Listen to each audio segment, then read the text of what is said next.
하늘의 긍정적인 소망의 메시지를 전해드리려 하는 스티그마 미션 방송의 하늘 영성 가이드 김민자 줄리 파입니다.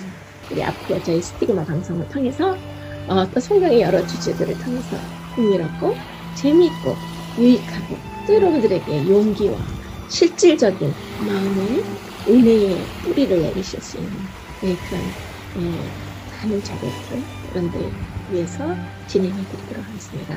여러분 오늘 행복하고 감사한 하루 되세요. 고맙습니다.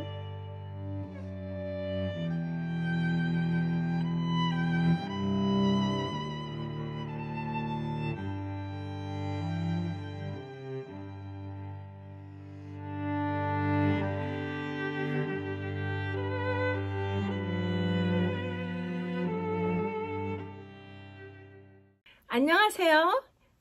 오늘 제3가에서 그대의 세계가 무너질 때라는 제목으로 이사야 7장 1절부터 14절까지 내용을 공부하시겠습니다.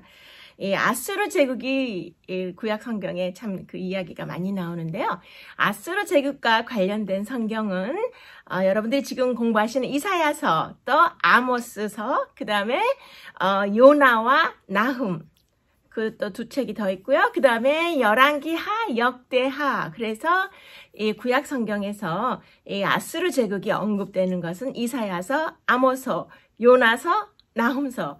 그 다음에 열왕기하, 역대하. 그래서 6권의 성경책이 아수르 제국이 등장을 합니다. 그래서 지난주에 말씀드린 대로 이 아수르 제국의 그 역사를 연구하는 고고학자나 역사학자들이 이 구약 성경을 많이 참고하거든요. 그래서 여러분들이 이번에 이 아수르 제국을 많이 배우시는 기회가 되겠습니다.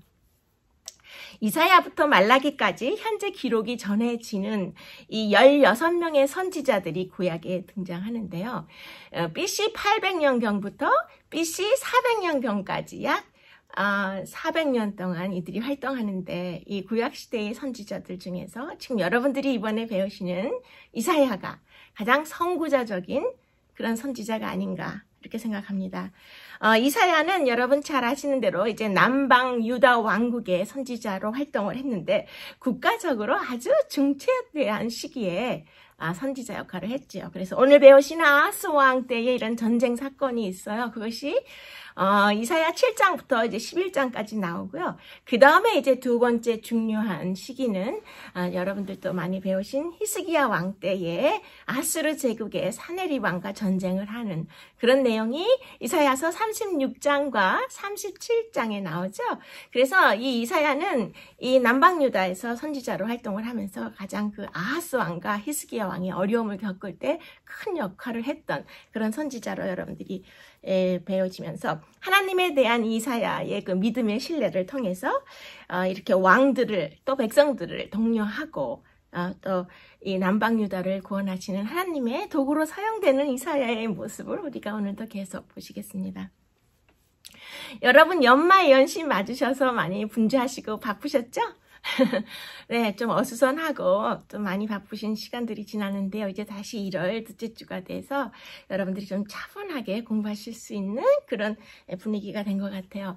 코로나 이전 시대에 이 안식학교 강의를 했을 때에 들으셨던 그런 그 공부하시는 그런 그 확률과 오히려 코로나 시대에 개인 시간이 많고 비대면 예배가 많아서 개인적으로 이 교과 공부 강의를 많이 열어보실 것 같은 이 코로나 시대에 공부를 스스로 같이 하시는 확률이 굉장히 떨어져요.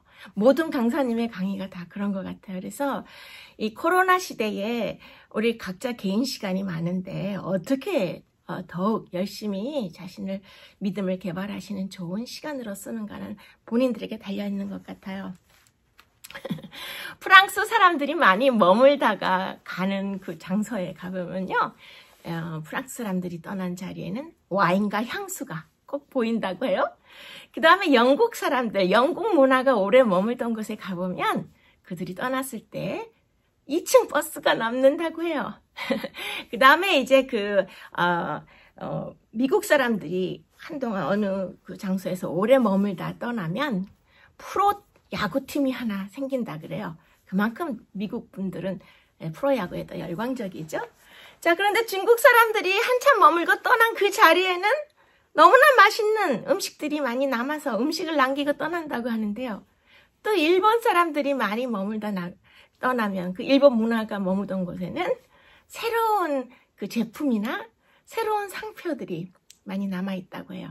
자, 그러면 우리 한국 분들이 많이 모여 계시다가 떠난 자리는 무엇이 남을까요? 네, 열심히 노시느라고 그 화투장만 남는다 그래요. 그래서 뭐 재밌으시라고 드린 말씀이지만 우리가 이제 이 코로나 시대가 떠나면, 이 바이러스의 시대가 우리 주위에서 다시 떠나게 되면 무엇이 남을 것인가? 여러분들이 고립된 홀로 많이 보내는 시간들 속에서 우울감이나 아니면 무기력이나 아니면 나태함으로 그러한 자국들이 남을 것인가? 아니면 이렇게 홀로 시간을 보내는 기회가 주어졌을 때 더욱더 하나님을 가까이 하고 하나님의 말씀으로 더욱 무장해서 믿음이 한 발자국 더 앞서게 됐는가? 이제 이 코로나 시대가 끝나게 되면 여러분들이 이 귀중한 긴 시간들을 어떻게 보내셨는지 여러분 인생에 그 자국이 남으리라고 생각해요. 그럼 이제 주제 성경절을 한번 보겠습니다. 오늘은 이사야 7장 9절의 말씀이 기억절이죠. 만일 너희가 굳게 믿지 아니하면 너희는 굳게 서지 못하리라. 네, 여기 지금 이사야 7장에서는 그 1절과 2절에서는 이제 아람과 이스라엘의 연합군이 예루살렘을 치고자 한다는 소식을 듣고서 아하스 왕이 크게 놀라는 내용이 나오죠. 그 다음에 이제 그 이사야 7장 3절로 9절에는 하나님이 선지자를 통해서 연합군의 공격이 실패할 것이고 또 예루살렘은 보존될 것이라고 약속하시면서 아하스 왕을 격려하는 그런 모습이 나와요. 그 다음에 이제 10절부터 16절 7장을 보시면 아하스 왕이 표적을 구하기를 거절하자 하나님이 그리스도께서 우리를 구속하실 것을 보여주는 표적을 아하스 왕에게 주심으로써 약속을 확증하는 내용이 나옵니다. 오늘 거기까지가 이제 제 3가의 내용인데요. 이제 그 이사야 7장의 그 다음 부분 17절부터 25절까지는 아하스 왕과 그의 나라가 이 재앙을 피한다고 해도 그들이 여전히 악을 행하고 있기 때문에 하나님이 이 땅을 황폐케 하실 것을 경고하고 계시죠. 그래서 오늘 이 7장의 말씀은 우리 모두를 위로하심과 동시에 우리를 교훈하시기 위해서 이 말씀을 주셨다라고 생각하시고 공부하시면 좋겠습니다. 자, 그러면 이제 첫째 소재에서 북쪽에서 몰려오는 위험이라는 내용이 나오죠. 그러면 다시 이사야 7장 1절과 2절을 보시겠습니다. 오시아의 손자여 요담의 아들인 유다의 아하스 왕 때에 아람의 르신 왕과 르말리아의 아들 이스라엘의 베가 왕이 올라와서 예루살렘을 쳤으나 능히 이기지 못하니라. 어떤 사람이 이르되 아람이 에브라임과 동맹하였다 하였으므로 왕의 마음과 그의 백성의 마음이 숲이 바람에 흔들림 같이 흔들렸더라. 네, 여기에서 이 선지자 이사야는 이제 우시아 왕이 죽던 해, 여러분 지난주에 배우셨어요. BC 740년에 그 선지자로서 사명을 받은 것을 보셨는데, 이제 우시아 왕의 아들이었던 그 우시아 왕의 그 다음 왕 요담은 16년 동안 그 남방 유다를 잘 다스렸어요. 그런데 이사야서에는 이사야가 이 요담 왕 치세에서 했던 설교나 예언은 나오지 않죠. 그래서 이제 그 요담 시대가 지나고 처음으로 나오는 예언이 이제 오늘 공부하시는 요담의 아들 아하스 왕 시절에 이사야가 예언한 것들이 이렇게 나오기 시작하는 거예요. 이사야는 수많은 설교를 했을 것이고 아주 그 유익한 메시지를 많이 전했겠지만 특히 이 아하스 왕이 좀 악한 왕이었잖아요. 그래서 아하스 왕의 그 치세 하에서는 아마 궁정에서 이렇게 설교할 기회를 거의 주지 않았을 거라고 우리가 짐작해요. 그래서 이 이사야가 아하스 치세 때에는 요담 왕 때보다는 훨씬 많이 이런 그 글로 남겨서 궁정에서 말씀을 전하기보다는 이렇게 글로 또 많은 그 예언과 그 설교를 남겼다라고 하시면 되겠습니다. 자, 그러면 이제 그 남방 유다와 북방 이스라엘과 아람 수리아 이 나라에 대한 역사가 나오니까 우리 한번 지도를 보실까요? 지금 지도를 보시면 이제 그 진한 파란색으로 돼 있는 것이 그 킹덤 오브 이스라엘, 북방 이스라엘이고 거기에 하얀 별표로 사마리아 수도가 보이죠? 그 다음에 이제 그 북방 이스라엘에서 조금 위로 올라가서 오른쪽에 보시면 그 브라운 컬러로 되어 있는 게 킹덤 오브 아담, 그 다마스커스가 수도로 되어 있는 그 아람, 수리아 나라가 지도에 보이고 있어요. 그러면은 좀 흐린 하늘색 밑으로 내려오시면 북방 이스라엘 밑에 이제 킹덤 오브 주다 해서 유다, 남방 유다가 보이고 있어요. 자, 그래서 이제 지금 이 지도는 BC 8세기 후반이죠. 그러니까 지금 이 아하스 왕 시대에 이런 전쟁 소문으로 흉흉한 그런 시기에 그 해당하는 지도가 되겠습니다. 그러면은 남방 유다 밑에 보시면은 킹덤 오브 에돔도 나오고 킹덤 오브 모압이 또 오른쪽으로 나오고 그 다음에 킹덤 오브 암몬이 나오고 또 왼쪽에 보면 지중해를 끼고 블레셋이 위치해 있는 걸 보실 수 있어요. 자, 그래서 지금 이 북방 이스라엘과 남방 유다가 이 지도에 보이고 그 북방 이스라엘 위로 올라가서 그 아람, 그 수리아 나라가 보이고 그 위에는 이제 또 거대한 아수르 제국이 이제 그 위에 또 크게 위치해 있겠죠. 자, 이 지도를 보시면서 여러분들이 좀 생각해 보실 만한 것은 지금 아수르의 자료들을 볼 때에 우시야가 이 아수르에 대해서 굉장히 강경책을 썼고요. 그의 아들이었던 요담 왕도 동일한 정책을 유지한 것을 보여주죠. 그런데 이 아하스 왕이 그들과는 달리 이제 아수르 제국에게 친선 정책을 피는 거예요. 그래서 아수르의 도움을 얻기 위해서 이 아하스 왕은 자기의 아버지나 자기 할아버지 왕하고는 달리 이 아수르 제국의 디글라필레셀에게 성전과 또 자신의 궁전에서 취한 금과 은을 보내면서 이제 좀 친해지려고 하는 그런 정책을 펴고 있는 거예요.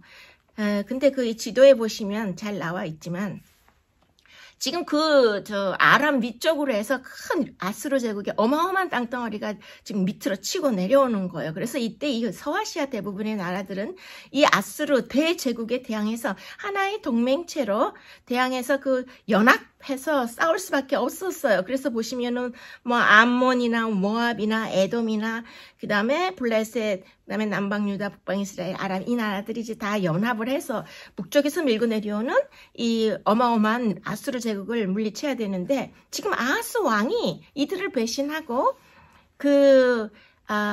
친 아수르 정책을 쓰기 때문에 지금 이 북방 이스라엘의 베가 왕하고 또 아람의 르신 왕이 안 되겠다.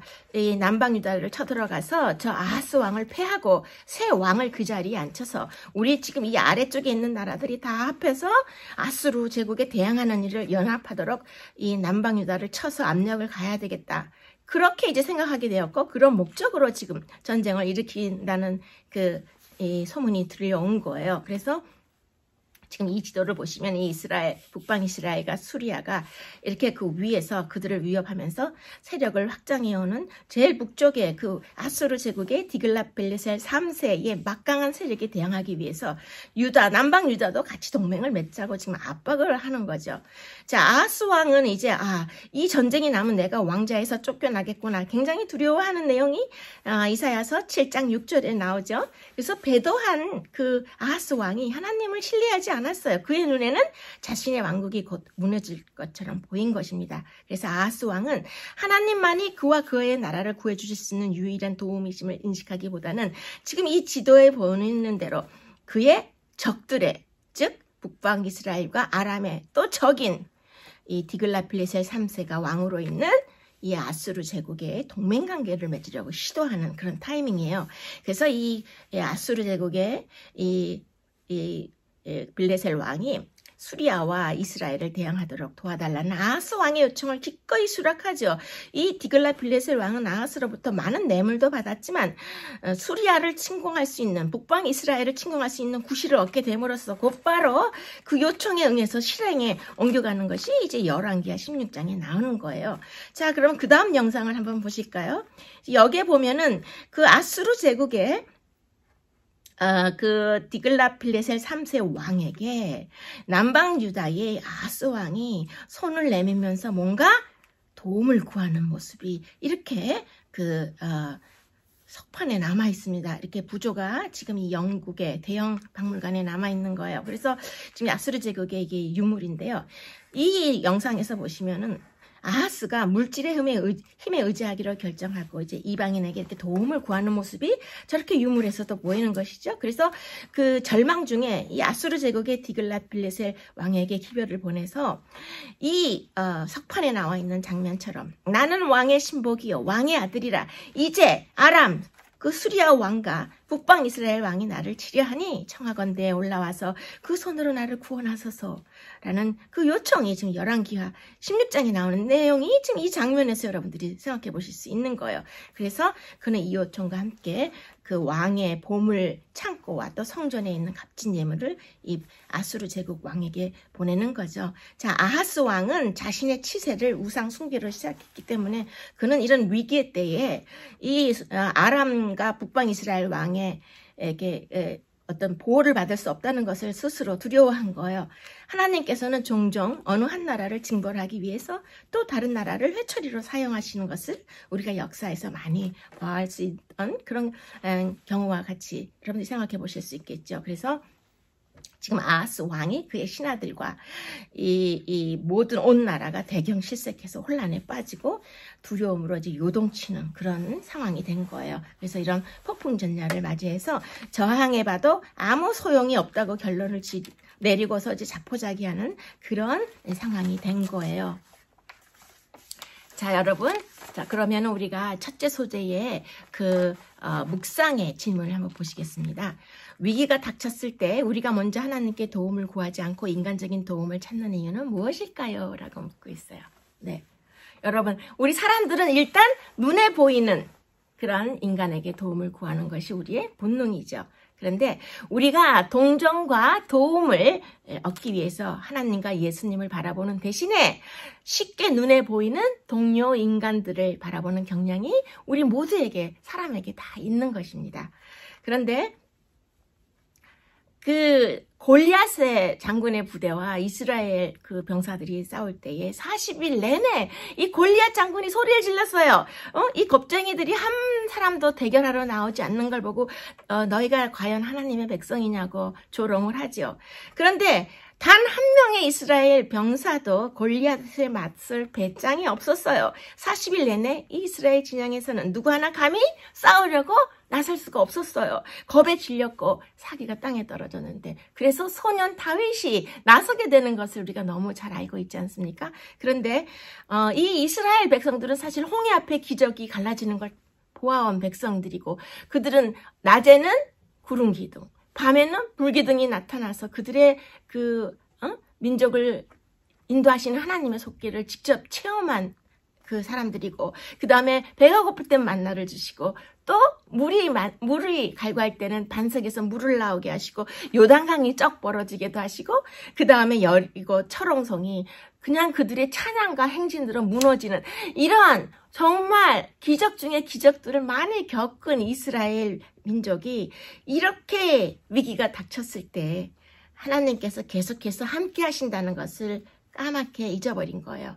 하나님이 얼마나 강하신지, 하나님의 능력으로 그들을 어떻게 도우실지를 전혀 기억하지 못하는 것을 볼 때에 우리가 위기에 닥쳤을 때 하나님께 도움을 구하지 않는 것, 그건 우리 사람들이, 인간들이 갖고 있는 그런 연약한 그런 기질 같아요. 여러분, 신앙생활에서 가장 중요한 것은 하나님의 임재와 또 하나님의 살아계심을 우리가 위기에 닥쳤을 때에 경험하는 것입니다. 그래서 위기에 닥쳐 있을 때, 고난에 처했을 때 우리가 받는 유익들이 있어요. 그래서 하나님이 우리에게 고난을 주시면 우리는 두 가지 반응이 나타나죠. 신앙이 더 뜨거워지거나 아예 차가워지는 것입니다. 위기와 고난 앞에서 미지근한 신앙은 있을 수 없는 것 같아요. 그래서 어떤 위기와 고난이 오면 우리는 하나님 앞에 더 나아가든지 아하스 왕처럼 아예 못 나가고 뒤로 빠지든지 하는 게 우리 인간의 속성인 것 같아요. 평소에는 여유로운 그리스도인처럼, 참 여유로운 신앙인처럼 이렇게 교양 있게 잘 지내시다가 문제만 터지면 세상 사람과 똑같이 하나님이 안 계신 것처럼 그렇게 펄펄 뛰는 그런 삶을 살지 말라고 하셨어요. 환난과 어려움이 와도 그보다 더 크신 하나님을 바라보라고 하시는 것입니다. 우리는 하나님만을 기대해야 해요. 그래서 우리 인생 가운데 이 어려움을 통해 하나님을 바라보고 우리 문제의 해결만을 구하는 것이 아니라 우리가 위기에 처하고 어려움에 처했을 때는 하나님을 만나게 해달라고 담대히 강구해야 하는 것입니다. 그래서 우리는 이 위기가 기회가 돼서 위기가 좋은 구실이 되어서 하나님을 만나는 특별한 기회로 만들 수 있는 것입니다. 우리가 기도할 때에 하나님께 집중하는 것이 아니라 자기 말만 하기 바쁠 때 참 많죠? 예, 하나님께 기도를 다 털어놓고도 도통 하나님의 말씀을 들으려고 하지 않는 거예요. 아예 하나님이 말씀하실 틈도 들이지 않고 기도하는 내내 징징대기만 하는 것이 우리의 모습이 아닌가요? 아예 하나님이 말씀하실 틈도 없는데 이제 하나님께서는 우리에게 우리 입을 조용히 다물고 하나님이 하시는 일을 보라고 이사야서를 통해 기별을 주시는 것입니다.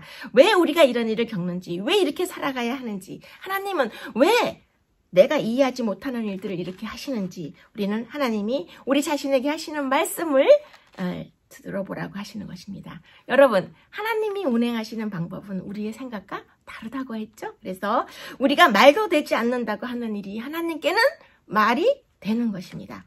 우리가 인생을 살다 보면 이해할 수 없는 일이 너무 많죠. 우리가 왜 이런 일을 겪는지도 모르고 지나가는 일도 참 많아요. 그럴 때 우리는 침묵하고 하나님만을 바라봐야 한다는 것입니다.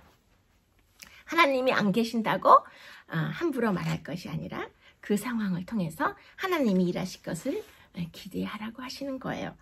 우리가 조용히 입을 꼭 다물고 기도하라고 하셨어요. 하나님이 무엇을 원하시는지, 어떻게 말씀하시는지 하나님을 주목하고 하나님을 기다리라고 하시는 것입니다. 우리 자신의 것, 우리 시선에만 머물렀을 때는 우리는 실망과 좌절할 수밖에 없는 거예요. 그래서 하나님이 안 계시기 때문이 아니라 우리가 하나님을 바라보지 않기 때문에 좌절하게 된다는 것을 명심하고 하나님을 바라보고 하나님만을 기대하라는 것이 오늘 배우시는 이 이사야 7장에서 우리가 생각해 볼 수 있는 것이 되겠죠. 둘째 소재에 보시면은 이제 이사야 7장 3절이 나오는데요. 우리 다 함께 보시겠습니다. 그때 여호와께서 이사야에게 이르시되 너와 내 아들 스알 야수분 윗못 수도 끝 세탁자의 밭 큰 길에 나가서 아하스를 만나라는 내용이 나와요. 네, 이 성경절을 보시면은 이제 여기에서는 아수르 제국의 디글랏 빌레셀에게 도움을 청하는 일이 인간적인 견지에서 볼 때는 너무 논리적이고 또 매력적으로 보였을 수도 있겠지만 하나님은 그 일이 유다 왕국에 결코 돌이킬 수 없는 결과를 가져올 것을 아신 거예요. 그래서 이제 이방 나라의 지배하에 놓이게 된 이런 상황이 매우 심각했기 때문에 하나님께서는 이 성경절을 통해서 아하스 왕이 아수르 지도자를 만나지 못하게 설득하려고 이사야를 보내서 아하스 왕의 계획을 저지하고자 하시는 장면이 지금 보신 이 성경절이에요. 자, 그러면 이 아하스는 사람을 선지자에게 보내서 좀 만나자고 요청한 일도 없었고 또 하나님의 뜻을 묻고자 이사야 선지자를 만나고 싶어하는 마음도 전혀 없었어요. 하나님은 선지자에게 명령하셔서 아하스를 만나라고 지금 하나님이 말씀하시는 거죠. 그래서 하나님은 이렇게 종종 그를 무시하고 찾지 않는 우리 사람들에게도 만나주시는 하나님이 아닌가 그런 생각이 들어요. 하나님은 위로받을 가치조차 없을 뿐만 아니라 위로도 구하지 않는 그런 불쌍한 영혼들에게도 위로를 전하시는 경우가 많다고 했어요. 그래서 하나님께서는 이사야 선지자에게 이제 그의 작은 아들 스알 야숲을 데리고 가라고 해요. 왜냐하면 이 스알 야숲 그의 아들의 이름의 뜻이 남은 자가 돌아오리라 라는 뜻이었거든요. 그래서 좀 간접적으로 그 작은 아들을 데려갔을 때 아하스 왕이 어떤 의미를 좀 깨닫도록 그 작은 아들도 데려가게 한 거예요. 그래서 죄로부터 돌아서지 아니하면 너희가 포로로 잡혀갈 것이고 너희가 포로로 잡혀가면은 이제 남은 자들이 돌아올 것인데 결정은 너의 몫이다 라고 지금 하나님이 아주 중차대한 메시지를 지금 이 이사야를 통해서 보여주고 계신 거예요. 근데 이제 하나님께서 선지자의 입에 말씀을 주셔서 아람 나라와 북방 이스라엘은 두 부직갱이 구루터기 같다고 그래요. 이것은 무슨 말이냐면 다 타고 끝부분만 남아서 이제 그 연기만 내는 그런 장작 더미를 이런 표현을 하는데요. 그 수리아, 그 아람 나라와 북방 이스라엘의 위험은 연기처럼 지나가는 아무것도 아닌 절대로 위협적인 그런 위기가 아니니 아하스 왕에게 이제 그런 그 힌트를 주어서 이렇게 연기 나는 두 부직갱이 그루터기에 불과한 이 두 나라를 두려워하지 말고 절대로 아수르 제국을 의지하거나 아수르 제국의 도움을 청해서 훗날 어려운 일을 겪지 않도록 지금 하나님이 원하시는 거죠. 그래서 여기에서 그 아람 나라와 북방 이스라엘 나라가 이제 지금 거의 소멸되어 가고 있고 힘이 없기 때문에 그들의 계획이 반드시 좌절되고 또 숲으로 돌아가기 때문에 그런 것을 두려워하지 말라고 지금 말씀하시는데 이 두 부직갱이 그루터기라는 이런 표현은 어떻게 보면 좀 모욕적인 그런 좀 표현이 들어있는데요. 겉보기엔 강력한 것 같지만 실제로는 힘이 완전히 빠져서 쇠약해진 그런 이스라엘과 아람 국가를 이제 그 타다 남은 연기 나는 그 부직갱이에 불과하다고 말한 거죠. 그래서 불빛이 반짝하고 한 번 정도는 더 불길이 일어날 수 있겠지만 모두 사라져버리고 연기로 없어질 그런 나라라고 지금 암시해 주시는 것이죠. 그래서 하나님께서는 이 아하스 왕이 북방 이스라엘이나 수리아, 아람 나라와 관련해서 그렇게 좀 지혜로운 정책을 펼치고 아수르 제국과 인연을 맺지 않도록 지금 그 나라들이 맞이할 운명을 예언하고 계신 거예요. 자, 그럼 이쯤에서 우리가 또 남방 유다와 아수르 제국 간의 관계에 있어서 그 아하스 왕 시대의 역사를 조금 짚고 넘어가면 도움이 되겠죠? 자, 그러면은 우리 지도 한 장을 보시겠습니다. 이 지도를 보시면 이제 여기에 북방 이스라엘과 지금 조금 전에 그 두려워한 아람 왕국을 다 이제 침략해서 차지한 그 아수르 제국의 지도예요.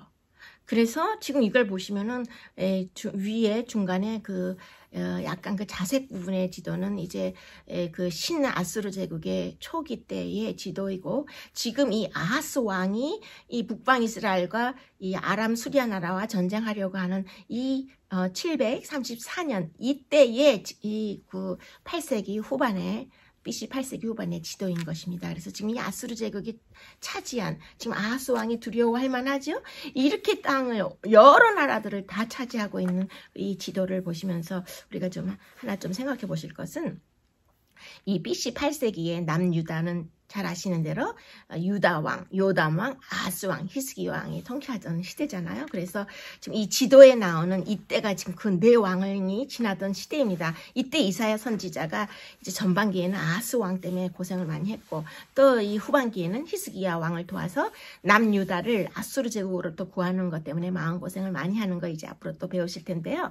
이 아하스 왕은 정치적으로 친아수르 정책을 펼치려고 했는데 이사야는 끊임없이 하나님께로 외교 노선을 바꿀 것을 요청했어요. 그러면은 친아수르 정책, 저렇게 지도에서 위대해 보이는 정말 전 세계를 다 차지할 것 같은 아수르 제국에 잘 보여야 살아남을 것 같아서 친아수르 정책을 하고자 하는 아하스 왕에게 하나님께서 외교 노선을 바꿀 것을 요청하시는 것은 세 가지 이유가 있었어요. 첫째는 형제국인 북방 이스라엘이 이제 곧 멸망할 텐데 그래도 같은 나라 형제 민족인데 그들이 멸망하는 것에 직접적인 빌미를 제공하지 말라는 이유가 있었을 것이고요. 또 두 번째는 저렇게 그 아수르 제국과 가까이 하게 되면 결국 아수르 제국의 그런 그 토속 문화를 섬기는 우상들을 모시는 그런 종교적 영향을 분명히 받을 것이고 또 중요한 세 번째 이유는 결국 아수르 제국이 그 침략 속성을 드러내서 언젠가는 남방 유다도 잔인하게 치게 될 것을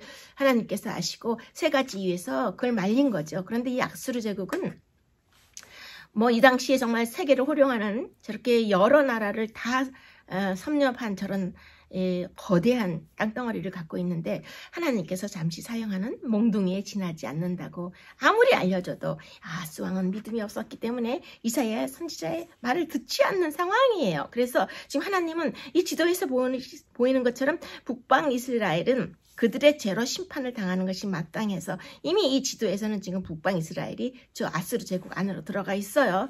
이제 그 멸망을 당한 것입니다. 그런데 하나님은 또 남방 유다가 이렇게 북방 이스라엘을 망하게 하는 일에 그래도 동참하지 않기를 원하셨던 거예요. 그런데 아하스 왕은 끝끝내 아수르 제국을 끌어들였죠. 그래서 북방 이스라엘이 망하게 됨으로써 동족이 동족을 멸망케 한 그런 슬픈 역사가 벌어지는 그 순간이에요. 그래서 남방 유다 아하스 왕의 요청으로 군사를 일으킨 이 아수르 제국은 북방 이스라엘과 아람 수리아를 곧바로 멸망시키고 지금 보시는 이 지도에서처럼 저렇게 더 땅덩어리를 이제 넓혀간 것입니다. 자, 그 다음 영상을 보시면은 이것은 그 이스라엘의 성지순례를 가시면 보실 수 있는 그 실로암 터널이죠. 히스기야 왕이 만들었던 그 기혼의 위쪽 저수지와 연결된 수로죠. 그래서 현재의 모습도 저렇게 남아 있어요. 그래서 지금 이제 그 성지순례 간 어떤 한 분이 저 실로암 터널에 안에 들어가서 허리까지 그 샘물에 물이 차오는 것을 지금 보고 있는 모습이 지금 영상에 나오죠. 그래서 지금 오늘 이 공부하시는 도중에 윗모 수도라는 그 단어가 성경절에 나오는데 이것은 성읍이 포위를 당한 때에 언제나 물 공급이 매우 중요한 문제였어요. 그래서 윗모 수도는 아마 그 기온의 위쪽 저수지인 것으로 우리 역사학자들이 확인을 하는데 그 성전 지역의 남쪽에 있던 기드론 계곡에 위치한 것을 알 수 있습니다. 그래서 후에 히스기야 왕이 그 유명한 수로인 실로암 터널을 만들어서 저렇게 지금 영상에 보이는 이 샘물이 흘러 들어올 수 있는 터널을 만든 거예요. 그래서 이 물을 기온샘에서 성 안에 있는 실로암 연못까지 끌어들인 거예요. 그래서 아하스 왕 시대에는 도성이 포위되었을 때 이렇게 물의 근원 수원이 성 밖에 있었을 것이므로 이 아하스 왕이 어떻게 하면 이 물길을 성 안으로 끌어들여오나 그런 깊은 고민을 하고 있었을 거예요. 이 타이밍에 하나님께서 지금 아하스가 저 샘물을 끌어오는 것 때문에 저렇게 고민을 하고 있으니 윗모 수도 끝에 가서 아하스를 만나라는 지시를 주신 거죠. 그래서 거기에서 이제 아하스 왕은 어떻게 도성의 식수를 확보할 것인가. 지금 영상에 보이는 것은 그 히스기야 왕 때 만든 거니까 지금 아하스 왕 시대에는 이게 없었겠죠. 그래서 이 외적에게 물을 차단하는 것을 궁리하고 최대한 물을 어떻게 도성 안으로 식수를 확보할 것인가를 고민하고 전전긍긍하고 있는 그곳에 이제 지금 이사야를 하나님께서 보낸 거예요. 그래서 가서 거기에서 이 아하스 왕을 만나서 이제 이사야 선지자가 하나님의 그 메시지를 전하도록 그렇게 지금 조언을 하시는 거죠. 하나님께서는 자기 백성에게 아주 적절할 때에 위로를 보내시고 이렇게 그들이 가장 두려워할 때에 그를 믿고 의지하라고 그들을 격려하신다는 것을 우리가 또 이 장면에서 생각해 보실 수 있겠습니다. 자, 그 다음에 이제 그 다음 영상을 보시면은 이 아수르 제국의 유명한 독수리 모습을 하고 또 이렇게 그 왕관 같은 것을 쓴 그 우상의 그 유적이 아직도 저렇게 남아 있어요. 그래서 대형 박물관에 지금 소장되어 있는데요. 아하스 왕이 이미 바알과 아사라의 우상이 가득한 남유다에 아수리의 신들까지 저렇게 수입을 해서 저런 신들을 가지고 온 거예요. 하나님의 진노를 받게 되었고 또 이 아하스 왕의 아들이었던 히스기야 왕에게까지 이러한 위기를 물려주고 죽는 것을 우리가 이제 이 역사에서 알게 되는데 그 다음 영상을 보시겠습니다. 자, 그 다음 보시면은 인간의 머리와 황소의 모습이 어우러진 아시리아 제국의 유명한 우상의 부조 그 큰 부조 석판이에요. 사람의 키보다 한 3배 이상 크죠. 그래서 상당히 유명한 그런 유적인데 유물이죠. 그 아시리아 제국의 우상의 모습인데요. 이것은 이제 그 이라크 바그다드 수도 바그다드에 있는 이라크 국립박물관에 지금 소장되어 있어서 저렇게 전시를 하고 있죠. 아하스 왕이 이렇게 아수르의 디글라필레셋 3세를 만나러 아람 나라의 수도였던 그 다메섹에 갔다가 거기에 있는 제단을 보고 그 제단의 모든 구조와 제도 양식을 그려서 제사장 우리아에게 보내서 또 우리아는 그것을 보고 제단을 만들고 그 외에 제사를 드린 게 이제 성경에 나오는데요. 이 아수르 제국은 북방 이스라엘과 이렇게 수리아, 아람 등을 정복하고 개선식을 거행하면서 또 이 아하스 왕을 초대했는데 그 개선식에서 드려졌던 제사의 양식이 아주 웅장하고 멋있다고 생각한 아하스 왕이 그 아수리의 제사 양식을 가져다가 하나님께 제사하는 네, 사용한 것은 우리가 또 잘 알고 있는 내용이에요. 자, 그러면은 이제 그 다음 영상을 보시면 조금 전에 보신 그 인간의 머리와 황소의 모습이 어우러진 그런 아주 그 웅장한 아시리아 제국 우상의 그 부조의 모습을 따서 이제 역사 화가들이 이제 이런 모습을 추출해서 이런 모습을 박물관에 그려놓은 것이 저렇게 그 요르단의 유적지처럼 저렇게 그 사암으로 된 큰 산이나 높은 그런 언덕에 저렇게 그 인간의 머리와 황소의 모습을 한 저런 정말 대형 너무나 큰 형상들을 저렇게 산에다 새겨서 그것을 절하고 그 아수르 제국을 지켜주는 순으로 또 그 신으로 떠봤던 것입니다. 그래서 지금 이 장면에서 여러분 생각하면 아수르 제국의 저런 우상들이 얼마나 그 정말 큰 형상을 가지고 그런 우상 숭배를 많이 했었던가를 상상하실 수 있는데요. 이 예루살렘에 아수르의 신을 수입하고 아수르식으로 제단을 세우고 아수르 신에게 제사를 드린 것이 그래서 나오는 거예요. 모든 제사를 아수르 제국 제단에서 아수르 신에게 제사로 드리라고 명령을 내린 거예요. 그래서 제사장이 이 아하스 왕의 명령대로 매일 아수르 신에게 제사를 지내는 것이 남방유다의 현재 상황이었어요. 그래서 결국 아하스 왕의 눈에는 이런 강대국 아수르 제국이 또 아수르의 신전이 하나님보다 훨씬 크게 보이고 또 하나님보다 훨씬 위대하게 느끼는 그런 믿음의 참으로 불행한 그런 상황을 이 왕이 그런 마음속에 그런 생각들을 갖고 있었던 것을 우리가 알 수 있습니다. 네, 잘 보셨어요? 저렇게 역사적인 유물과 이런 것들을 지도와 함께 공부하시니까 지금 아수르 제국 실감이 나실 거고, 제가 처음에 말씀드린 대로 이 구약 성경에 그 6개의 성경책이 아수르 제국을 많이 언급하고 있어요. 그래서 이번 기회에 좀 역사를 잘 공부하시면 여러분들이 구약 성경을 혼자 읽으실 때 도움이 될 거예요. 자, 둘째 소재의 적용과 묵상에 아주 중요한 질문이 나오거든요. 우리 한번 질문을 보겠습니다. 삶을 굳게 세우기 위해서 지금 그대에게 어떤 믿음이 필요할까요? 그랬어요. 그 다음에 그대가 하나님을 믿는 것과 그대의 삶이 굳게 서는 것 사이에는 어떤 관계가 있습니까? 라고 묻고 있어요. 네, 지금 여기에서 굉장히 중요한 질문이에요. 하나님이 원하시는 진정한 의미의 형통함이 무엇인가? 라고 이제 생각하게 하는 거죠. 여러분, 여호와께서 요셉을 범사에 형통하게 하셨더라 라는 말씀이 창세기 39장 23절에 나와요. 근데 저는 이 말씀을 읽을 때마다 좀처럼 이해가 되지 않았어요. 그런데 창세기 39장의 원리는 하나님이 형통케 하신다는 형통의 원리죠. 지금 요셉의 상황을 보면 뭐가 형통한가요? 인신매매를 당하고 노예 신분으로 하락이 됐고 아주 혐오스러운 죄악으로 누명을 쓰고 아주 긴 기간 처절한 감옥에서 감옥 생활을 하고 있는데 요셉의 이런 상황이 무엇이 형통하다는 것일까요? 여기서 말씀하시는 것은 요셉의 외형적인 상황은 지금 불행하게 바뀌었지만 본질적인 상황은 바뀌지 않았고 본질적인 상황이 하나님의 형통 안에 있다는 것이에요. 그것은 무엇이냐면 하나님이 말씀하시는 형통이란 하나님이 뜻대로 인도하신 대로 가고 있는 것이 형통하다는 거예요. 그래서 바로 그것이 본질적인 상황으로 현재에 겪고 있는 이 요셉의 불행이 결국은 그를 가장 단기간에 국무총리로 만들 수 있는 하나님의 형통하심의 계획과 뜻대로 가고 있는 길이기 때문에 이 불행한 외형적인 상황에서 하나님께서 하나님의 형통을 말씀하고 계시는 거예요. 여러분, 하나님이 가장 무서울 때가 언제인지 아십니까? 하나님의 자녀들을 원수들의 손에 맡길 때가 저는 하나님이 제일 무서울 때라고 생각해요. 하나님은 지금 요셉이 팔려가는데도 그냥 내버려 두실 거예요. 하나님의 백성이 하나님 없는 것 같이 치욕을 당할 때 남방유다, 북방 이스라엘 이 모든 백성들이 그렇게 치욕을 당할 때 하나님은 그 치욕을 똑같이 당하면서 그들이 그것을 당하게 그냥 내버려 두시는 거예요. 하나님이 왜 그렇게 하실까요? 그것은 하나님은 그것이 끝이 아님을 하나님의 능력으로 그것을 얼마든지 역전시킬 수 있음을 아시기 때문에 그렇게 말씀하시는 것입니다.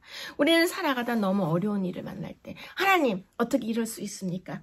어떻게 이런 일이 우리에게, 어떻게 저에게 이런 일이 일어날 수 있나 우리는 울부짖게 되는데, 하나님께서 분명히 말씀하시는 걸 저는 호숫가에서 들었어요.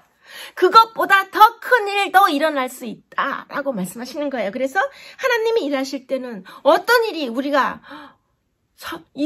어떻게 울부짖을 때 하나님께서는 그 정도는 아무것도 아니다, 어떤 더한 일도 일어날 수 있다고 말씀하시고, 그런데 하나님은 무엇이든지 하실 수 있기 때문에 거기에서 회복하시고 역전하실 수 있기 때문에 하나님이 형통의 길로 따라오라는 것입니다. 여러분, 하나님께서는 한 분밖에 없는 우리 인생 가운데 삶의 상황을 만들어내시는 것 같아요.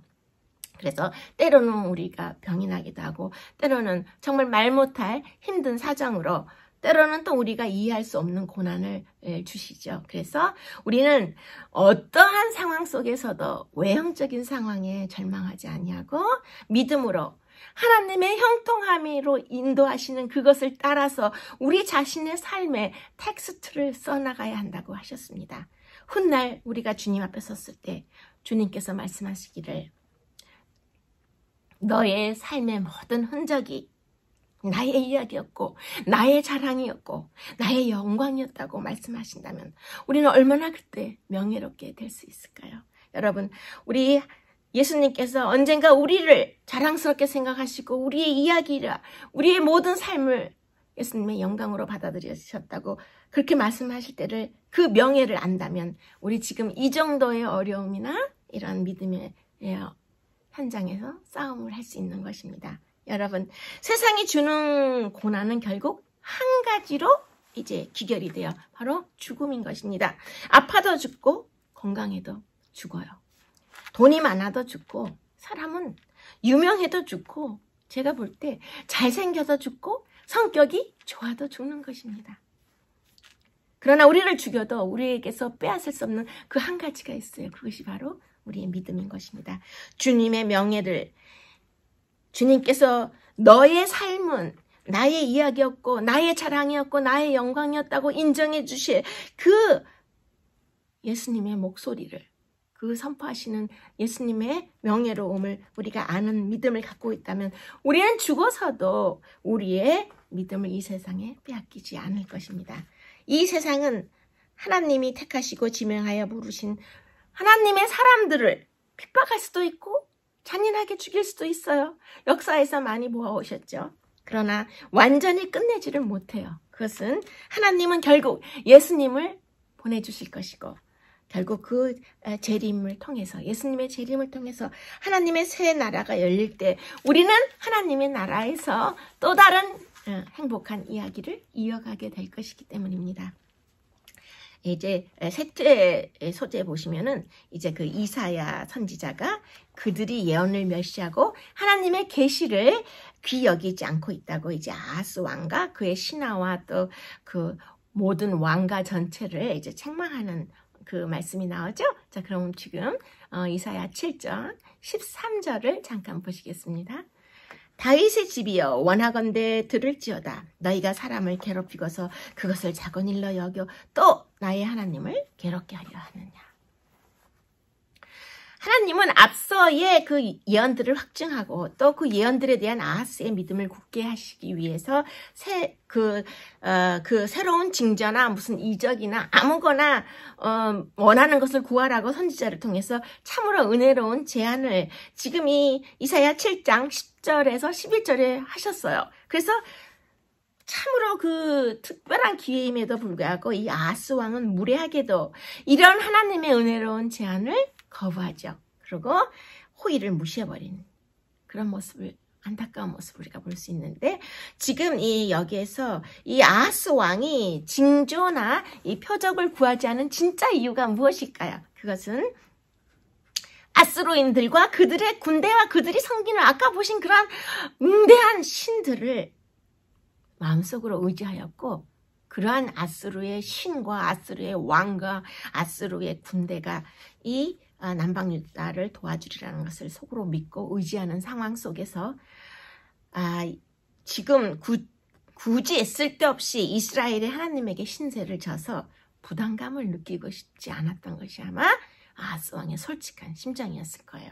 그런데 그는 계속해서 하나님에 대한 불신앙 속에서 의심과 불신을 버리고자 하지 않았기 때문에 자신의 믿음을 확증하기 위한 표적을 구하고 싶은 마음은 하나도 없었어요. 그러면서도 마치 자신이 이렇게 말하는 것이 경건한 이유를 근거로 두고 있는 것처럼 나는 여호와를 시험하지 아니하겠나이다.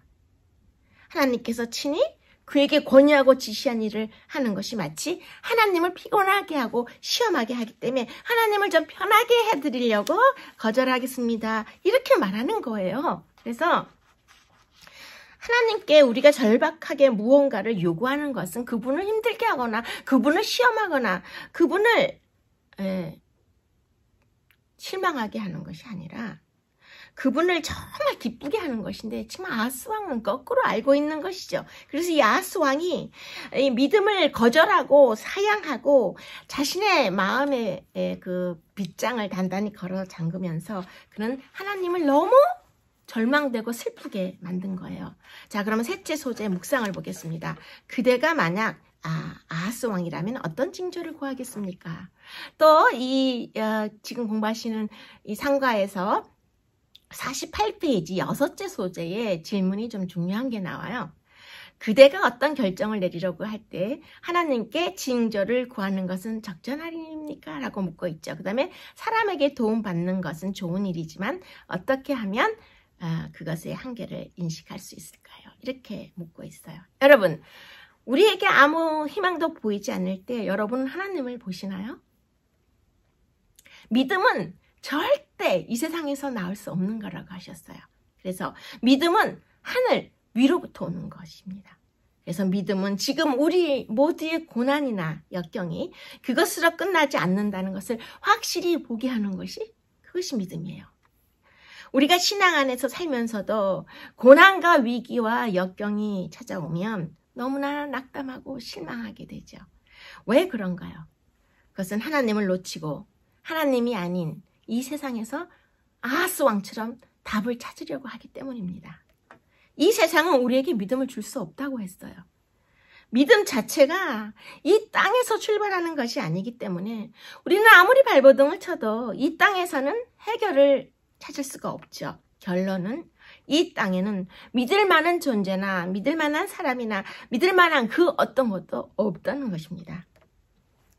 여러분, 아무리 돈이 많아도 그 돈이 건강과 생명까지는 보장해주지 못하는 것 같죠?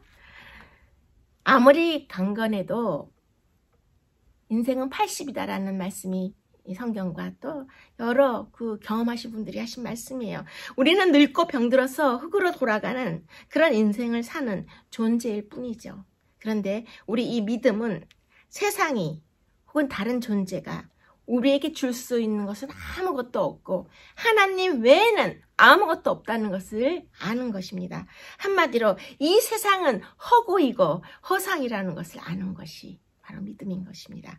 지금 저와 여러분이 당하는 이런 고난이나 역경이 우리 육체에 약간의 불편함과 어려움을 줄 수는 있어요. 실망감도 주고 참 너무 가슴 아픈 상처를 주죠.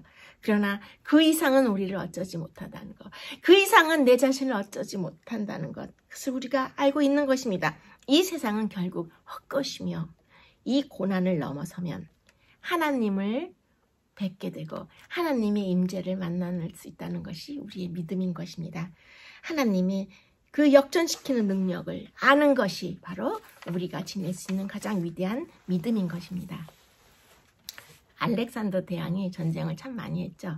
그래서 이 알렉산더가 어느 한 전쟁에서 그 병력을 보니까 이 상대방의 군대가 지금 알렉산더의 군대보다는 한 10배 정도 이 힘이 세요. 그래서 야, 이건 우리가 지겠구나 이런 생각을 하면서 그는 이제 자신을 이끄는 군대가 군사력을 볼 때 뭐 10분의 1밖에 안 되니까 이제 다 두려움으로 군인들이 위축되어 있는 것을 보고 하나 묘안을 생각해냈어요. 그래서 이 알렉산더 대왕이 군사들을 모두 모아놓고 전쟁하기 전날 이렇게 말해요. 이 전쟁에 대한 신의 계시를 물으려고 하는데, 내가 지금 이 큰 동전을 던질 텐데 동전의 앞면이 나오면 우리가 열세에 있어도, 이 군사력의 열세에 있어도 우리가 무조건 이길 것이고, 만약에 이 동전의 뒷면이 나오면 우리는 무조건 패할 것이니 싸울 필요도 없을 것이다. 이렇게 말했어요. 그리고 이제 그 알렉산더 대왕이 동전을 꺼내서 이렇게 던졌어요. 던졌는데 동전의 앞면이 나온 거예요. 그래서 승기 충전한 이 군대가 마침내 그 알렉산더와 함께 싸우면서 정말 이겼어요. 그래서 이제 승리의 기쁨에 취한 한 장군이 알렉산더에게 나와서 말했어요. 운명이란 참 무섭습니다. 이렇게 정확하게 신의 계시가 우리의 승리를 맞추다니 정말 신기합니다. 그렇게 말했어요. 그랬더니 알렉산더가 그때 그 전날 던졌던 그 동전을 꺼내서 그 장군에게 살짝 보여줬어요. 근데 그 장군은 그 동전을 보고 너무 깜짝 놀란 거예요. 왜 그랬냐면 그 동전은 앞뒤가 다 앞면만 있게 만든 거예요. 알렉산더 대왕이. 그래서 군사들의 사기를 높이기 위해서 신이 우리와 함께 한다는 신념을 심어줘서 이 군사 싸움에서 이기게 한 거죠. 근데 여러분, 우리 신앙이 이렇게 그런 그 신념으로 싸워 이긴 군사들처럼 그렇게 우리 신앙이 신념으로 되나요? 신앙은 마인드 컨트롤이 아닌 것 같아요. 그래서 우리의 신념으로 신앙을 이룰 수는 없어요. 그래서 교회에 와서 좋은 말씀을 듣고 또 지식과 교훈을 배우는 것도 어느 순간에 다 무너질 수가 있는 것입니다. 우리의 운명과 인생은 우리 손에 달려있지 않고 우리의 삶의 밖에 있는 것 같아요. 우리를 넘어서는 사건들 그 위로 우리의 운명과 우리 인생이 달려있는데, 따라서 우리는 우리 이 짧은 인생을 살아가면서 하나님 한 분을 놓치면 다 놓치는 것이 되는 것입니다. 왜냐하면 하나님은 모든 것을 역전시키실 수 있는 유일하신 분이기 때문이죠. 그래서 우리가 이 아하스 왕처럼 눈에 보이는 존재를 의지해서 그렇게 연약한 모습을 보일 것이 아니라 우리 눈에는 보이지 않지만 모든 것을 항상 넉넉히 역전시키실 수 있는 하나님을 굳게 붙잡고 의지하는 것이 오늘 우리 이사야서 7장을 배우시는 그 믿음의 본 모습이 되겠습니다. 자, 그럼 이제 넷째 소재, 다섯째 소재를 합쳐서 한꺼번에 다루어드리도록 하겠습니다. 자, 그럼 이사야 7장 14절을 먼저 보시겠습니다. 그러므로 주께서 친히 징조를 너희에게 주실 것이라. 보라, 처녀가 잉태하여 아들을 낳을 것이요 그 이름을 임마누엘이라 하리라. 이사야 7장 14절. 네, 여기에서는 이제 그 아들의 징조와 임마누엘, 우리와 함께 계시는 하나님에 대한 그런 메시지를 이 성경절에서 보여주시죠. 자, 그럼 바로 이어서 마태복음 1장 21절의 성경절도 지금 보시도록 하겠습니다. 보라, 처녀가 잉태하여 아들을 낳을 것이요 그의 이름은 임마누엘이라 하리라 하셨으니 이를 번역한즉 하나님이 우리와 함께 계시다 함이라.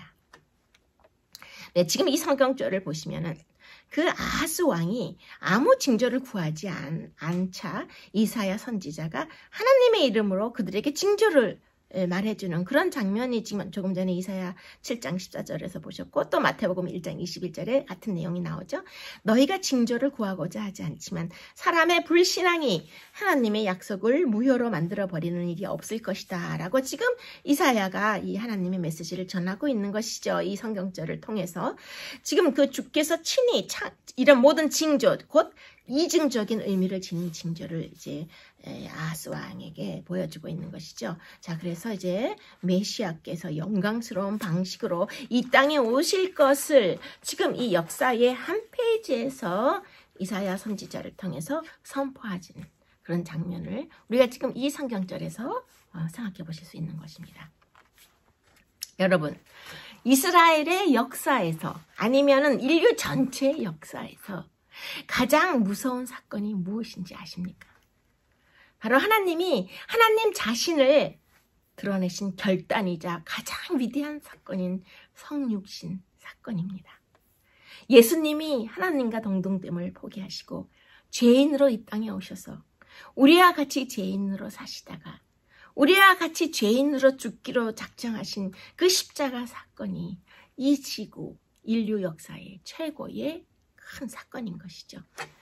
하나님께서 우리의 죄 때문에 모든 모욕을 감수하시고 우리의 죄를 온전히 감당하시고 죄를 완전히 극복하신 후에 하나님께서 그런 사랑을 우리에게 보여주신 것입니다. 여러분, 이스라엘 역사에서 가장 위대한 사건을 출애굽 사건이라고 생각하시나요? 출애굽 사건이 아닌 것 같아요. 왜냐하면 이 출애굽은 하나님께서 애굽의 노예로 있던 당신의 백성을 끄집어내서 하나님의 영광을 드러내신 사건이에요. 10가지 그 표적으로, 기적으로 애굽의 바로 왕을 마구 때리고 부수고 박살내신 사건이에요. 어쩌면 이 이스라엘 백성들은 이런 스타일의 그 바로 왕을 마구 두들겨 박살을 내신 것처럼 그런 능력을 가진 메시아, 이런 하나님을 기다렸을 거예요. 그래서 예수님을 거절하고 그렇게 비참하게 십자가에 매달게 한 것입니다. 여러분, 그러면 예수님이 왜 우리에게 이렇게 권위가 있으실까요? 그분이 그 하늘에서, 천상에서 신적 권위로 말씀하신 것이 아니라 하나님 자신이시면서도 자기를 낮추시고 이 땅에 오셔서 죽기까지 순종하셨기 때문에 예수님은 우리에게 권위가 있으신 것입니다. 그 성지순례를 이제 이스라엘을 다녀오시게 되면은 이제 예수님이 그 말구유에서 나시고 또 그가 어렸을 때 사셨던 그런 그 지하 동굴 같은 것을 보게 되는데요. 말구유보다 훨씬 초라하고 그 지하 동굴은 너무나 초라해요. 그래서 그곳에 가서 보게 되면 정말 진짜 낮았구나.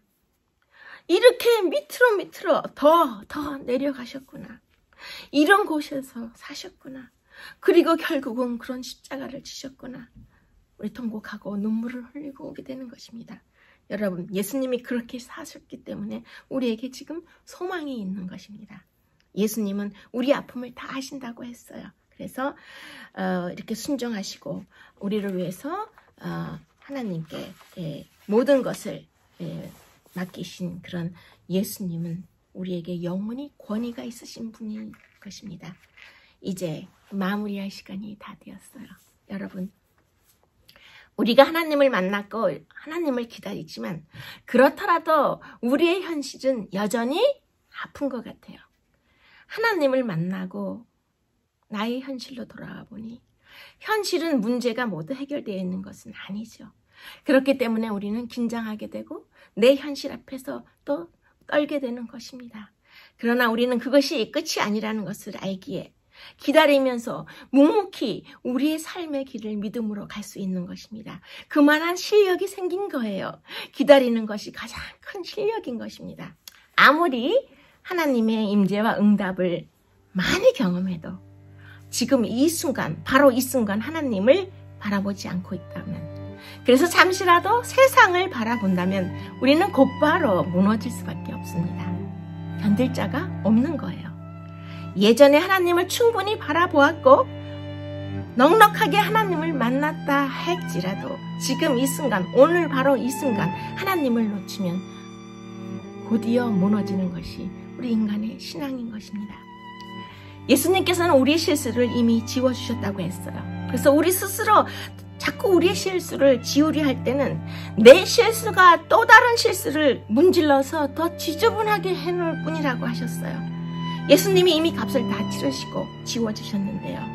우리는 캐캐 묵은 죄책감으로 또다시 내 자신을 청소하기 위해서 어떤 이 어두움의 기억 속에서 눈물을 흘리고 계시지는 않는지요. 여러분, 은혜란 하나님께서 우리가 한 대로 갚지 않으신다는 것이 은혜입니다. 우리가 한 일로 우리를 심판하시지 않으시는 것이 하나님의 은혜이며 그것이 십자가의 은혜이며 하나님께서 우리가 한 대로 갚으신다면 우리에게 소망이 없음을 알려주는 것이 바로 하나님의 은혜라고 하셨어요. 오늘 이사야서 7장을 공부하시면서 예수 그리스도 임마누엘 하나님을 징조로 주신 하나님의 은혜의 바다 속에서 다시 한번 깊이 우리의 영혼을 담그고 크신 평화와 믿음의 기쁨을 누리 그런 기회를 함께 갖게 됨을 진심으로 감사드립니다. 여러분, 오늘 1시간 동안 함께 시청하시고 함께 공부해 주셔서 감사합니다. 다음 주에 다시 뵙겠습니다.